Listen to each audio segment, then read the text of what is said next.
from his studios in New York. It's time for Wake Up Call with Dan Tortora, where sports meets life.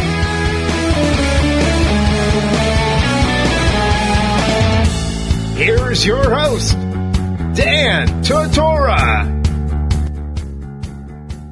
We are here at the Wildcat Sports Pub, 3680 Milton Avenue in Camillus, New York.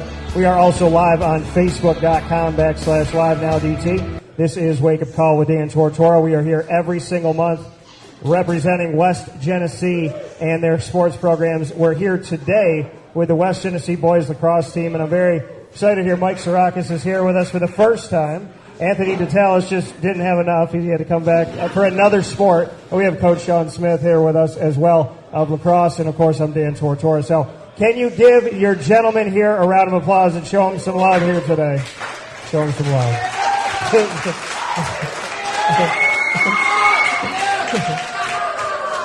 All right. Well, Anthony, I'm gonna have you get on here. You and I spoke about football. We're here to talk about lacrosse. You got to go play basketball as well. Do you have any free time? Not really. Not really. No? What's your favorite? Do you have a favorite? Don't look at Coach. You could say it. Probably football, honestly. Football is favorite. Okay. Is lacrosse at least second? Yeah. Okay. So tell me about you got to go through some tournaments and things here in the fall. What did you take away from this fall with boys lacrosse? So I came in the last tournament, and I could already tell the chemistry was there. The guys were really putting in the hard work in the off season when I was at football. It really paid off, and I could see it as I was playing with them. And for you, what in your opinion, what was maybe the best thing you could take away from the fall? I think the weight room really helped us out. I think just getting our team chemistry together and trying to figure out what we're going to be like this year and see the main aspects of the game we have to improve on for the coming spring season. Mike, I want to go to you for this. I know you're going to be having surgery here very soon. Yes, sir. Yes. So bring me into how are you feeling right now? Are you ready for surgery? Yeah. Nervous? You all right? Yeah, I'm ready. I'm nervous as well, but I'm ready to get it over and ready to start the recovery process so I can get back in the weight room and get back with the boys and come back and get this season going. How have the guys been with you and support of you as you go through this? Yes, it's been like a great ride with them. Like they've always been there by my side. A lot of guys come from football, like Anthony and I, and they've been with me at like every step of the way, and it's been a pleasure with them. So it's been fun. When you play one sport, and obviously there's an injury and it affects your other sports on the docket, just what that's like for you to have to deal with that adversity when you're playing something you love and you're going into the next thing you love and there's an injury that happens. It's difficult. It's like I'm so used to being so active. Like I go from football to wrestling to lacrosse, and now that like I can't, I have free time, but at the same time like I'm off of my leg and I'm like catching up with the schoolwork that I didn't have like the time for, and like especially having the guys with me every step of the way has really helped.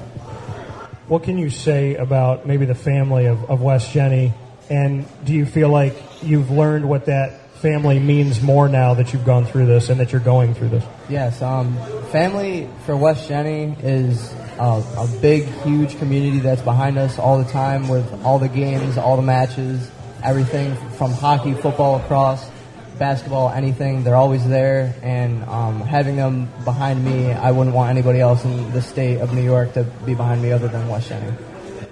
Coach, what does that mean to you? You hear from Mike saying those words, he wouldn't rather have any other place behind him except for West Genny. I think it's awesome. You know, it just goes to show that what this community is all about. For you to be a part of this, when we sat down last year, you were coming into this. This was a new era for you. It was a new chapter in your life as a coach to come into West Genny. Hindsight 2020, what did you take away from last year? Well, I think we learned from each other. You know, I learned about these guys. They learned about us, our program, what we wanted to try to do. You know, we didn't have a lot of experience last year, but now we do. We've got 22 returning guys with varsity playing experience. So those one-goal games that we might have lost, we're hoping to turn around this year. Last year, the team said that your personality was a breath of fresh air. Do you feel like they would still say that today? I would hope so. I mean, I think we still have the intensity with practices and stuff like that. We're kind of tweaking the offense a little bit. We're really close, I believe, to be where we need to be. Defensively, I think we're very solid. We've got a great group of 8, 9 defensemen that are, anybody can play at any time. As far as going through the fall, getting through these tournaments, getting a feel for this team, how important was it, and what were maybe your biggest takeaways? I thought it was big. We played 3 tournaments, played the Lemoyne tournament, we played in the FM tournament, and then Dattellas, the big one that we always end with. And we won every single game that we played. We had some tight games, FM was tight. But we really did a great job of it. What can you say about Mike and his rehabilitation? What he's gone through, what he's about to go through? He said that this family is, like we had just spoken about, he wouldn't choose another family. West Genesee is his family. What can you say about his fight, his grit, and even though he can't be there for you right now, that he's there in some way? Well, last year he was on our team as a sophomore, and he was always the guy. We have captains and stuff, but when we break it off, he's the one I go to. I said, Mike, let's go, break it off. And he's always that guy. So the rehab he'll be intense with it. He'll hammer it out, and he'll be ready for the craft, I'm sure. Anthony Dattellas, how would you describe this young man? Anthony's great. He's a tough player. He goes hard. He's going to Hobart to play lacrosse. Yeah. He's awesome. He was one of the guys that had some experience for us when we come in, so we really leaned on him for his experience, and hopefully it'll carry through to this spring. Anthony, knowing that you have a future at Hobart after this, obviously you have one last run with West Genesee, but you have that next step. How excited are you about that, and is that in the back of your mind? Yeah, it's definitely in the back of my mind, but I like to focus on where I am now, because you don't like to take anything for granted. Like Mike has an injury right now. I like to just be where I'm at.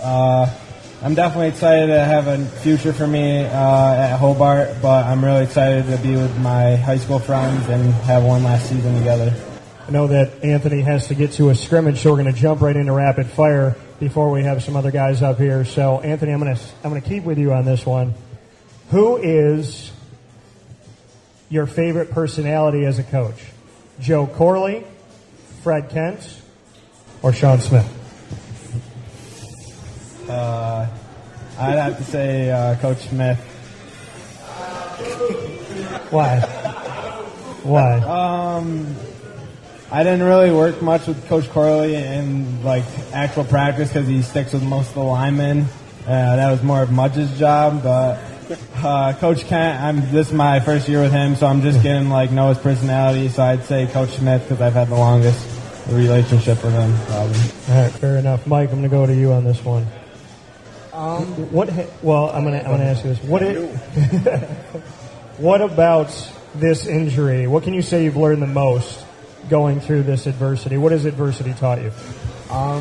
Probably to be patient and let it take its course. I can't rush anything, and I have to take it slow and make sure I follow every single step down to the smallest detail, because if I mess anything up, I won't be playing lacrosse. And lacrosse means a lot to me. I've been playing that for 9 years, and I loved every second of it. And if I can't play lacrosse my junior year, it's going to be detrimental to me. So I just need to take everything slow and work through it. Coach, what are 3 words you feel the team would use to describe you? Intense, probably lighthearted at times. Okay. And then goal-oriented. Goal-oriented. All right, fair enough. Mike, I'm going to let you ask me one now. Anyone you want. You could ask me one. Yeah. Ask you a question? Anything. Any question. Anything. Anything. That's how rapid fire works. You're on the hot seat, and then I put myself on the hot seat. If you could play any sport that you didn't play in high school, what sport would you want to play and why?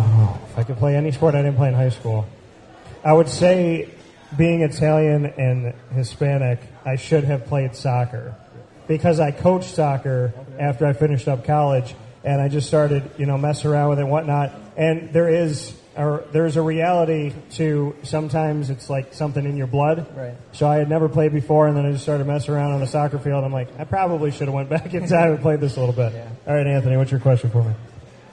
What's your favorite West Genesee coach that you've been on this show with? My favorite West Genesee coach that I've been on the show with. They all have different personalities. So, I don't know. I mean, I would say for coach, last year there was a snowstorm when we were supposed to do this. And I remember that he said to the guys that weren't coming up here and speaking, he was like, if you're not going to be up here, you don't have to come. Like, don't put yourself out there. He told the parents, you don't have to come out. Like, don't risk, your life. And I think we had like 200 people here. We packed the entire place. So I would have to say that one of my favorite moments, which I can connect to Coach, is when he said, you don't have to show up. Everybody showed up. So I think it speaks to you. I think it speaks to your connection to the community, and I think it speaks to the community. So I'd have to say that. All right, Coach, what's your question for me? Well, last year we asked you this, if you could possibly be interested in maybe doing your show like at a game. Yeah. We didn't get to do that because last year was a lot of stuff going on, and a lot of stuff going on with us, and probably kind of forgot, because we were going through everything else. We only have 6 home games this year. Yeah. So we'd like to, if you'd be interested in doing it. Yeah. What do you think, guys? Should I broadcast one of the games? Should I do it? That's not good enough for me if you want me to come. What'd you say? Personal interview. Coach, can you tell me about who this gentleman is here with the Dallas Cowboy hat on? He's Luke Staud's best friend. Okay. Luke Staud's best friend. And he's a Cowboy fan. Well, that's a downfall. Which normally there's a lot. Are there any other Cowboy fans in here? There's one. That's his dad. Okay, there you go. There you go. So, he brainwashed him early. With that being said, Anthony, we're going to let you get to your scrimmage. So for Mike and for Anthony as well as Coach, we'll take a step aside here from the Wildcat. Give these gentlemen a round of applause as well as Coach. We will be back in just a few minutes from the Wildcat Wake-Up Call with Dan Tortora, West Genesee Boys Lacrosse. This is a Wake-Up Call Fast Break. The Wildcat Sports Pub in Camillus, New York is located on 3680 Milton Avenue in the Home Depot Plaza. It is your family-friendly sports bar and restaurant. Folks, some sports bars aren't family-friendly. Some family-friendly restaurants are not sports bars. The Wildcat Sports Pub in Camillus, New York is proud to be both. It is that marriage that you've been looking for years. The Wildcat Sports Pub is your home base for your sports bar and restaurant needs, games for the kids, indoor and outdoor activities, and enough things on the menu to come back every single week and get to try something new.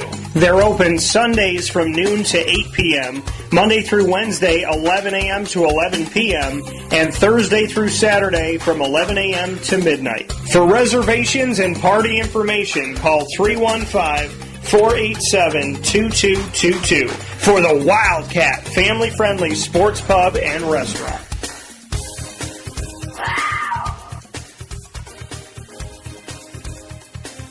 We're back here from the Wildcat Sports Pub, 3680 Milton Avenue in Camillus, New York. It is part 2 of our discussion with the Wildcats lacrosse team for the boys' side of things at West Genny. We're here with Ryan Sheehan as well as Luke Staud and Shaun Smith, the head coach, back with myself, Dan Tortora. We are inside once again of 3680 Milton Avenue in Camillus, New York, and always proud to be here with you. So I ask your team to show you. Let's see if they can show you a little more love. They were loud for the other guys. Can you be loud for these guys? Oh, Ryan Jinko's always hating on you. Yeah. There's so I got to ask you guys, and Ryan, I'm going to start with you. Mike told a little bit about his story and just what he's gone through and what he's going through right now. What can you say about the team getting around Mike or anybody for that matter as a family when you need that support? I mean, last year Mike was our guy. Whenever anything needed to be done, Mike was on it without being asked. We love Mike to the moon and back. So it was really easy to rally around him, but we definitely would do that for any of these guys. And everyone knows it. If any of us ever go down, the whole team's got their back. And Luke, same question going off of that. Just what you could say about this family and being there for Mike or being there for anybody when you have a guy that obviously needs a pick-me-up, some help at any given time. Right. No, absolutely. I mean, Mike's awesome. You know, as a newer guy last year, he was always there when anyone needed him to be, and you know, regardless if it's him or anyone else, you know, we care about each other more than anything, and you know, we're going to be there no matter what. And so, you know, we're very grateful for him, and you know, the sooner he gets back, the better for us. Coach, to hear these young men be around somebody like that, care the way that they do, just what that means to you as the leader of this team, as you're trying to not only mold young men on the field, but also in life in general, just what that means to you to hear words like that. Well, it's awesome. You know, these guys, it's been that way from day one. You know, if anything ever happened, they got each other's back. They hang around each other. They like each other. They do a lot of stuff together. And that's what's important for a team. You know, if you're going to really be good, you've got to, you know, hang around each other, be part of each other's lives, know exactly what's going on. For this team this year, Luke, bring me into what the takeaways were for you for the fall. What did the fall teach you? How can you build on it as you move forward? It was great. You know, for people who have been around the program, it was, I think, a huge improvement from last fall. You know, guys who are younger then have matured and have gotten bigger, stronger, faster, and you know, it was just really productive. And I think that if we can continue to build on what we have the last couple of months during the spring, then I think we're going to have a chance to be really good. First impressions of Coach and impressions now, different, the same? A little bit of both. I mean, he's done a great job, and so have the rest of the coaches, and everyone's kind of bought into what we've got going on. And you know, it's tough in the first year, you know, especially with the different cultures and stuff. So it takes time to get everything going, but you know, it's been great, and I'm excited to see where we go with it in the spring. Ryan, what can you say about the fall and maybe some of the takeaways that you had? I think we played pretty good lacrosse for it being October and November. We won a lot of games and scored a lot of goals, so you always like to see that. And I think we just rolled out and had fun and played, and we looked really good. So hopefully that transitions into the spring. Same that I asked Luke about, Coach. First impression to now, different, the same? I think he yells at us more, and we needed that. We definitely needed that because last year we lacked a little bit of discipline a little bit sometimes, but now I love to see Coach get on guys now. So usually you hear from players they don't like being yelled at, they don't like that tough love. You like it. You think it's helpful. I think just with it coming from Coach, we know that he loves us and he'd run through a brick wall for any one of us. So it's not like we know at the end of the day we can go into his office with any problem we have and he'll still take care of us. No different. Coach, turning it on, turning it off, having that tough love when you need to, and then as Ryan just said, when they come into your office and they need you for something, you could be that too. Just what you could say about the balance as a head coach. Well, it's tough sometimes, but you know, there's certain people you can yell at and they can handle it, and then there's also other people that maybe you can't yell at as much. So you kind of figure that out. I have one young man that I yell at constantly, and he takes it very well, and I'm hoping it's going to be someone different this year, but it might not be. But he's a great player. And is the mystery of Mudge still alive? He jumped in on the show last year. He was here for football this year. What can you say about the spirit of Mudge? Well, he's a character. That's all I can say. He's something different. Something different. All right, fair enough. Ryan, a few words to describe this year's team as you head into the spring. Experienced, a lot more experienced than last year, and just brothers. We're all I think a lot tighter than last year after what we went through. A lot of hard losses, and yeah. So you feel that adversity taught you something that brought this team together? Yes, definitely. Luke, are we seeing a return to what you think West Genesee lacrosse is? Yeah, no, absolutely. Actually, my future coach was at our last tournament in Tully where we went 4-0 or 3-0, and he even said, we look like the older West Genesee teams, with our ball movement and discipline, and I think we're definitely working our way towards there, and I think we have the guys to do it. But, we're not going to settle. Obviously, it's still really early, so I think the potential's there, and we're going to continue to do what we can to get there. What's it like carrying the torch as a West Genesee Wildcat, knowing all of that history? I mean, it's awesome, but it's kind of a double-bladed sword because, there's a different pressure. There's a spotlight that's not there for any other school around here. But at the same time, there's a lot of good that comes with that. You get every team's best shot, but you also get more respect. So, there's a lot to it, but I don't think we'd have it any other way. Ryan, what can you say about that, being a part of the fabric of West Genny for boys lacrosse and just what that means? Well, I'm not very good at losing, and one thing we do at West Genesee Lacrosse is win a lot of games, big games, and we just want to get back to winning those games. Coach, you talked about last year and learning from last year, being a part of this. This was, as we just spoken about, a new chapter for you. What excited you about coming into West Genesee? What made you want to be a part of this program and what the future of this program could be? Well, anybody that knows anything about lacrosse it's West Genesee, and I had the opportunity to be offered the job, and I'd be a fool not to take it. I mean, this is the pinnacle of lacrosse. I mean, there's the West Genny drill that people do throughout the country, and you say that you're the coach at West Genesee, and they're like, oh, wow, you stepped into some big shoes. And I said, yeah, absolutely. But, I wouldn't have it any other way. I absolutely love that I made the change, and it's been awesome since day one. I'm going to ask you to describe these guys, Coach. First, with Ryan, how would you describe Ryan Sheehan? He's total intensity. Total intensity. He's got a great wiggle to his game, great both hands, real good leader, and I like the fire, and he'll let people know that, hey, this isn't the right way and stuff like that. Sometimes you have to back him off a little bit, but I'd rather back him off than try to push him up, and he brings that intensity. And him and Luke both last year were captains for us as juniors, so I really relied on them a lot, and we're going to rely on them again. How would you describe Luke? Luke is the best goalie I've seen. I coached Galloway in Empires back in the day, and he is the best goalie that I've seen. I've had a lot of good goalies when I was at Corcoran. He's very level-headed. Sometimes he gets upset, but that's the life of a goalie. He's got a good knack. Most of the time, he'll let it go and get to the next one. He's a very good leader, vocal, and if you've got a goalie like that, and it showed last year when we had no experience on the defense, that the coaches in our league voted him first team, and all seeing why, because they knew what kind of a talent he is.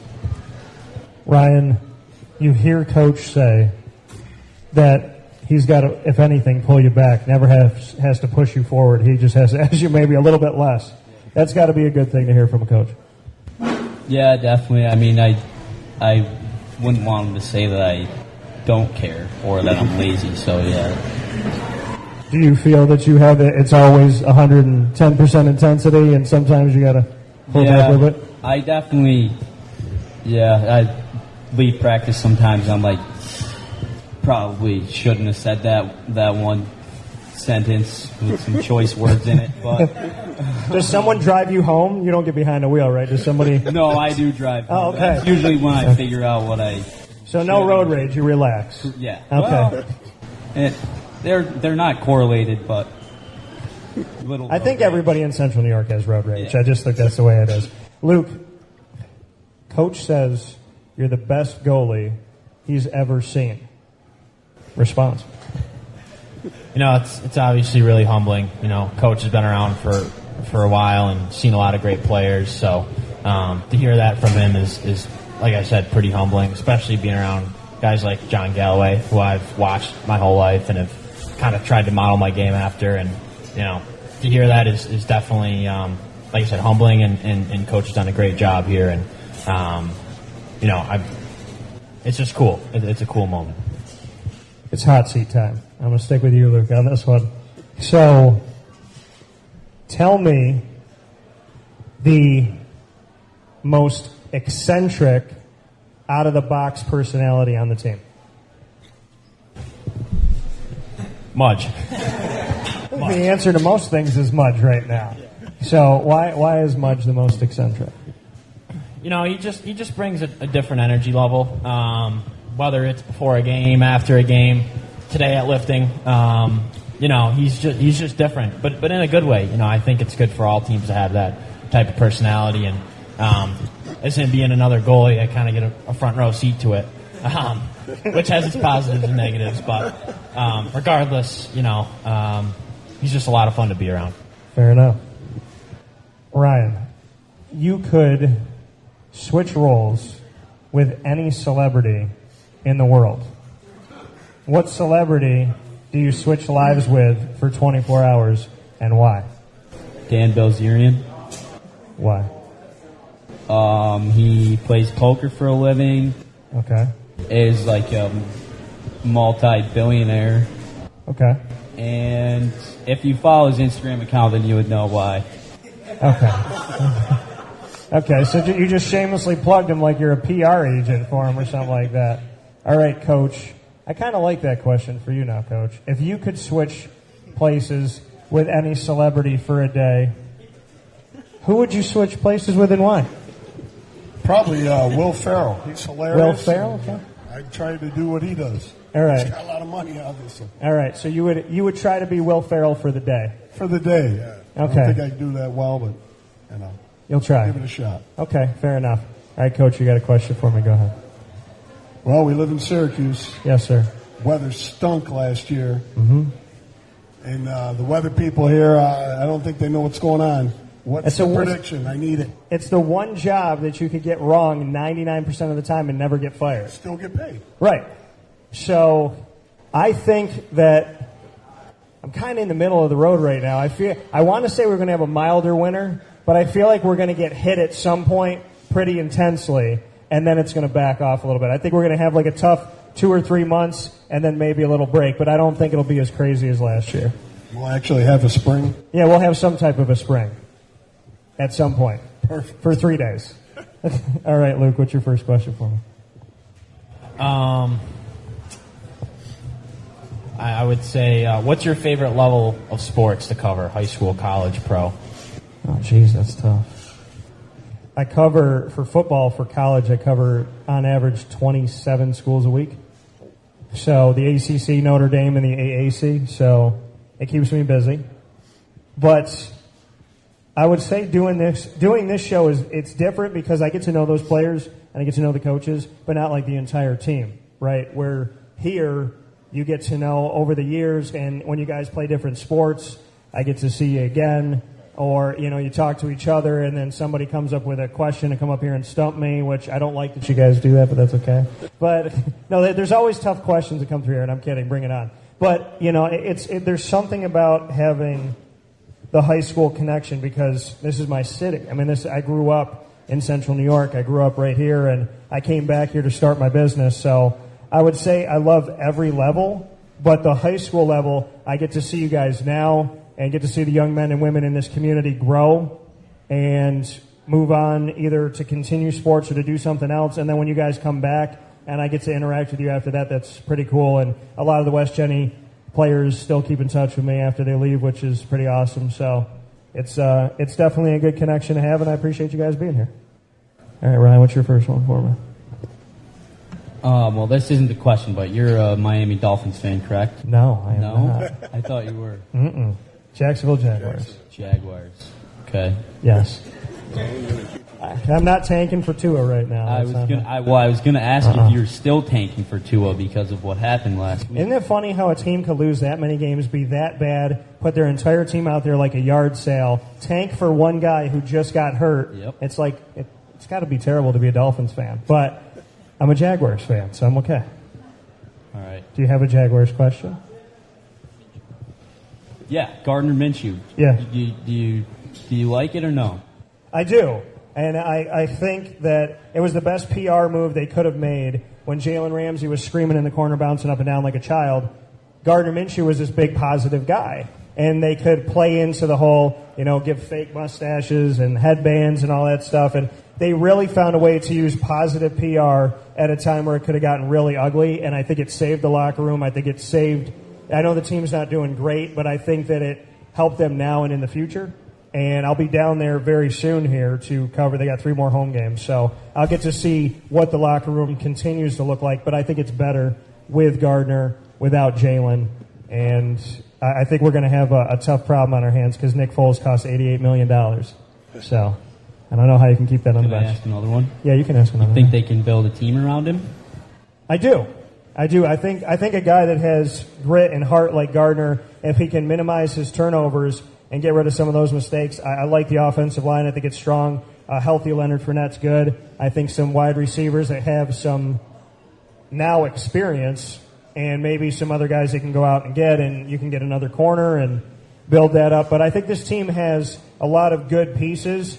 They just need to know how to use it, and Doug Marone's going to have to figure it out because if he can't find how to use this talent, I don't know how much longer that he's going to be there for that. So my final question for each of you, I'm going to start with Coach, is if you're running for president in 2020? It's a 2-part question. Running for president in 2020. What is your presidential tagline, number 1? And number 2, who's your vice president? Well, I'll go vice president first. That's Bobby Knight. Okay. Love the intensity. We're the same type of mold. So if countries piss you off, he's throwing chairs at them. We're hitting the button. You're hitting the button. You gotta do what you gotta do. These little dinky countries, you gotta do it. Okay. Stop messing around. Shaun Smith on Wake Up Call. If I'm president, I hit the button. Okay. I think I can retire after this interview. I think I'm good for the rest of my life. So, Vice President's Bobby Knight. Yeah. What's the tagline? Hit the button? Go hard or go home. All right. I like it. Luke, I want to go off of this question now. I got to stick with it. What role would you want to have in Shaun Smith's presidency? Well, not the press secretary. Probably not. He said he was going to hit the button. He hit the button. No further questions. That's all you got to do. Yeah. Easy. Probably not the one in charge of the military either. Okay. I don't know. Maybe like humanitarian aid or something. Yeah. Something like that. For when he gets rid of all these countries, you help the other ones? Yeah, try and be the good guys. Yeah. All right, fair enough. Ryan, what role would you want to have in Shaun Smith's presidency? Probably something like urban development or something that nobody knows exists so I don't get yelled at. So you don't get yelled at. Fair enough. Okay, I like it. So you can help build houses for the countries that get get the button. Mm-hmm. Okay, fair enough. So what is your final question for me, Ryan? You did. You asked a bunch about Jacksonville. And I answered them all. I was actually sitting in this room when they lost by 1 point on the road to Houston because Doug Marrone decided to go for 2, which he never does, and I'm still bitter about it, as you can tell. It was on that television. I don't want to talk about it anymore. What's your final question for me? Did you get a slice of pizza? We had enough. Did you get any? I did not get any pizza. So is it gone? There's more coming out. All right. I did not get There's more coming out. I've never been asked that question before, but it's a shameless plug for me to get some food. So, all right, that's good. Luke, what's your final one for me? All right, so you're a Syracuse fan, right? Yes. Okay, So quick hypothetical. Okay. If Dino Babers were to get fired and Doug Marrone were to get fired, would you be opposed to Doug Marrone coming back and coaching Syracuse? He never would. I think he would think it would be a step backward because he wanted to go to the NFL. So I don't think he would come back. Would I be open to it in a world where that would be the case? The last time when he was here was the last time we had a 1,000-yard back. We had 3 in a row. And shout out to Mackie McPherson, a center that was told that he could never play center in college, and he had 3,000-yard backs behind him. So I would be open to it because we were starting to build something. I don't think he would ever do it, but I do have some coaches in mind, and that helps when you cover 27 teams to kind of know some of those guys that might be available. But I'm concerned about the Florida State job. I am. I think that's a job that maybe if Dino ever got that phone call. So, Coach, what's your last one for me? Well, I am a big college basketball fan. Okay. I'm not a huge SU fan. Oh, okay. But all right. Who are you a fan of? North Carolina. Yeah, this is my second favorite growing up. I'm okay with that. I like the Heels. The question is, how do you think Joe Girard's going to pan out in Syracuse? Well, I think that height at some point could maybe be an issue because you're playing in the ACC and there's some physicality from some of the teams that are coming in there. But I think that he's going to have to discover how to create his own shot. And I think that a lot of the guys at Syracuse, they couldn't do that. They just wanted to shoot. Anybody could shoot open threes. But I think it's about creating the shot, playing strong defense. Nobody ever gave credit to, Coach did, but not a lot of people gave credit to Trevor Cooney for playing hard defense. And that's a lot of what kept him on the floor in his bad shooting nights. So I think Joe's got to showcase that. I think that he can be successful. I hope he is because he's coming from Glens Falls, and obviously he's an upstate New York guy. But I think there's some good upside for everybody on this team, and I hope that him and Buddy can have some fun this year because we all know Buddy can make a shot too. So with that being said, we have Ryan Sheehan as well as Luke Staud and Coach Shaun Smith, myself, Dan Tortora. Give these gentlemen a round of applause one more time. We got a season coming up in the spring. Coach, I'd love to have you and the guys back here. Absolutely. Hopefully not in a snowstorm. Yeah, that'd be the plan, but you live in Syracuse. Right, but we live in Syracuse. So thank you so much for being here. I got to get some pizza, and we appreciate it. Thank you to the Wildcat, and thank you to you guys once again. Appreciate it. Thank you.